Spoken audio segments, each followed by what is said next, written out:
안녕하세요. 섭섭이의 기술사 유튜브에 오신 걸 환영합니다. 오늘은 그 기술사 공부하면서 가장 어려운 난이도 중에 하나인 통계적 가설 검증에 대해서 한번 설명해 드리려고 합니다. 통계적 가설 검증, 정규 분포, 규모 가설, 대립 가설 다 같은 토픽이니까는요. 거기에 대해서 일단은 전체적인 개론에 대해서 말씀드리고 시간이 된다면 문제까지 한번 풀어보겠습니다. 첫 번째로 보면 저희가 통계적 가설 검증을 왜 하냐면 일단은 보시면 기본적으로 모집합이라는 게 있습니다. 모집합이 일단 이거 먼저 설명을 하고요. 그 다음에 표본집합이라는 게 있습니다.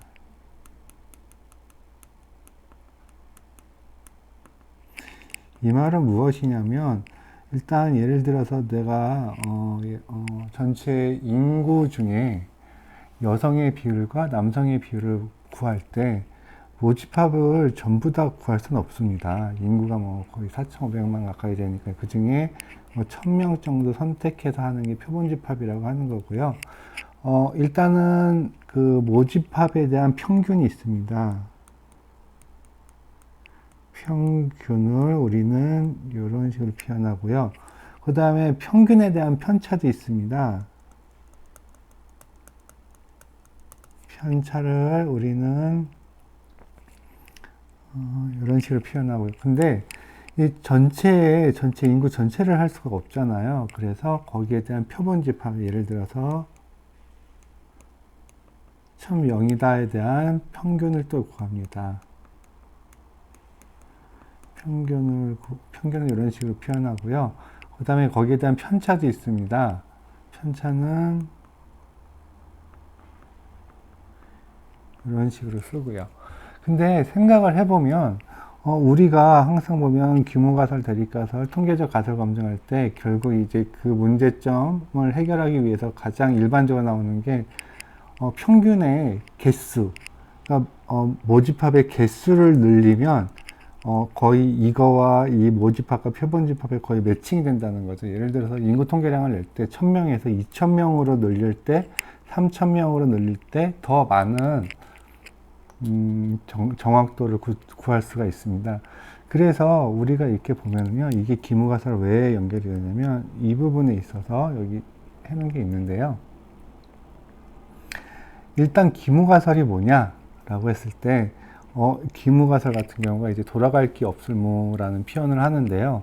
이 말은 무엇이냐면 일단 내가 인구는 남자가 더 많어. 이건 나의 그냥 일방적인 뭐랄까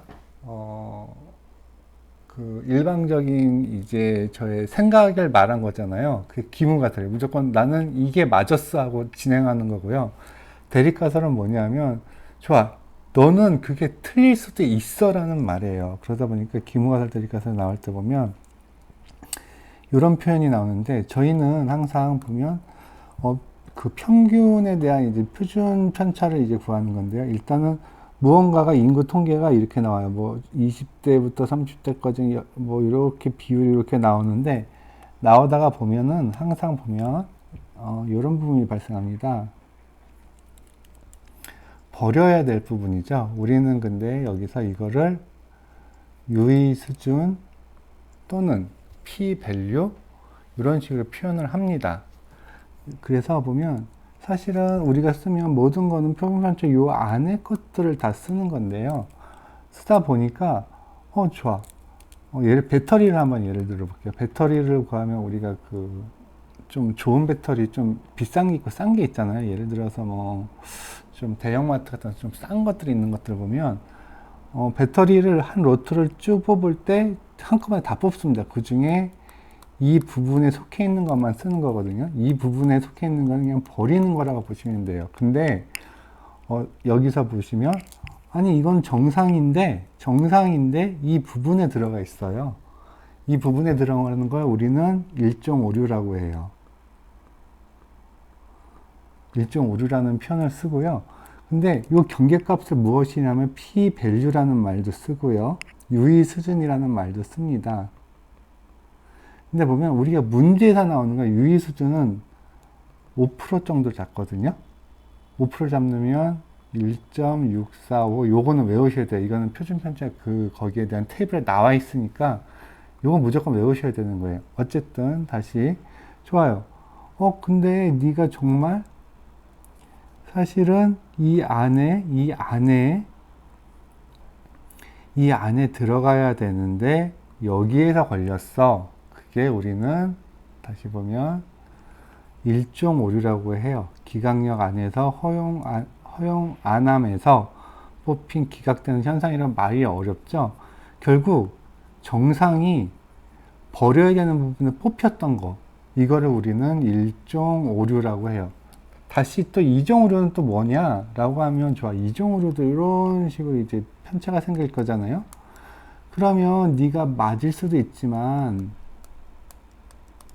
넌 틀렸어 라고 했는데 전부 다 틀린 거 이제 근거를 찾고 있는데, 틀렸다는 게 여기서 이제 버려야 되는 부분에서 뽑히는 거예요. 이거를 이종 오류라고 해요. 근데 일종 오류, 이종 오류를 우리는 좀 다시 한번 보시면, 이런 식으로 보면 일종 오류, 이종 오류 이렇게 나와 있습니다. 통계적 가설 검증 이렇게 보면은요. 근데 이 말은 뭐냐면, 이거 우리 어디서 많이 봤죠? F1 스코어하고 똑같아요. 네.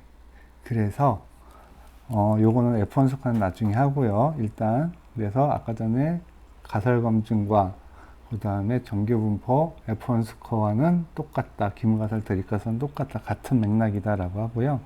이 문제를 푸실 때 기본적으로 보시면 기문가설, 대립가설만 물어봤다면 요 정도만 써주면 됩니다. 근데 만약 계산식이 나온다 하면 요걸 알아두셔야 돼요.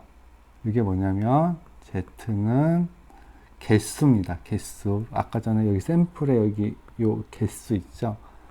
루트 C고요. 그 다음에 편차분의 표본집합의 평균 빼기 모집합의 평균. 요 공식만 알면 기무가설, 대립가설 게임 끝납니다. 그래서 다시 한번 원론적인 거는 아마 학습하시면서 배웠을 거고요. 아니면 외우셨거나. 근데 여기에 대한 계산식에 대한 거는 아마 좀 많이 포기하신 분들이 제 주변에 많이 있더라고요. 근데 이거 포기하지 마시고요. 문제 몇 개만 풀어보면 이 공식만 알면 그냥 게임 끝나요. 그거 관련돼서 몇 문제만 한번 풀어보겠습니다. 다음 시간에. 네, 오늘은 여기까지 하겠습니다. 감사합니다.